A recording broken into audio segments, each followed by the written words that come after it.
Assalamualaikum warahmatullahi wabarakatuh.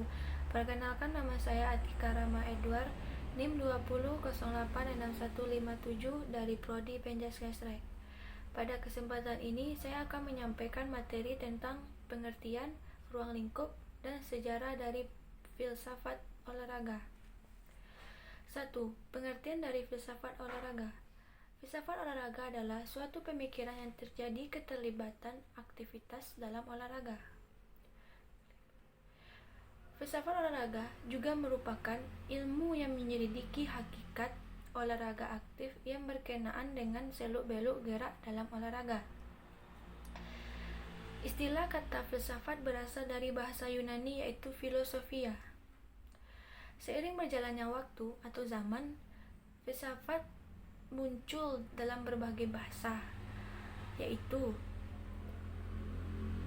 filosofik berasal dari bahasa atau perkembangan budaya Jerman, Perancis, dan Belanda.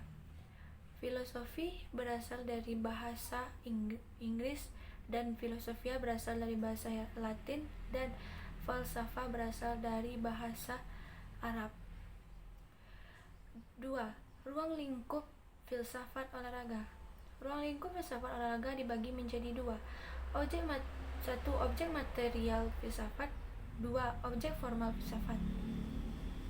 Objek material filsafat adalah suatu hal yang diselidiki, dipandang, dan disorot oleh suatu disiplin ilmu yang menjadi tinjauan penelitian dan pembentukan pengetahuan. Objek material filsafat dibagi menjadi dua. 1. Bersifat umum, dan 2. Bersifat khusus. Bersifat umum yaitu metafisika, estetika, aksiologi, logika, epistemologi, dan filsafat manusia. Bersifat khusus yaitu ketuhanan, sejarah, ilmu, hukum, politik, ideologi, komunikasi, dan terakhir filsafat bahasa. 2. Objek formal filsafat.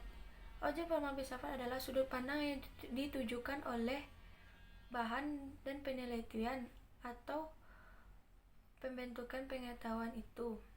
Jadi, kedua objek tersebutlah yang membedakan filsafat dengan ilmu-ilmu lain, karena ilmu-ilmu lain itu membatasi, sedangkan filsafat tidak membatasi. 3. Sejarah filsafat olahraga. 1. Yunani kuno adalah pada zaman ini memegang peran penting dalam peradaban manusia karena telah mengubah pola pikir manusia dari pola pikir mitos menjadi pola pikir rasional. 2. Skolastik yang menggabungkan metafisik dan semantik menjadi satu disiplin yang sudah memenuhi pengembangan pengetahuan. 3. Abad pertengahan. Pada abad ini terjadinya teosentrisme, dan pada abad pertengahan ini juga terjadinya kemerosotan terhadap penemuan-penemuan baru karena adanya otoritas agama dalam gereja yang terlalu banyak. Modern. Pada zaman ini terjadinya pemikiran-pemikiran baru yaitu nasionalisme, empirisme, dan kritisisme, dan munculnya seseorang intelektual yang bernama Gernot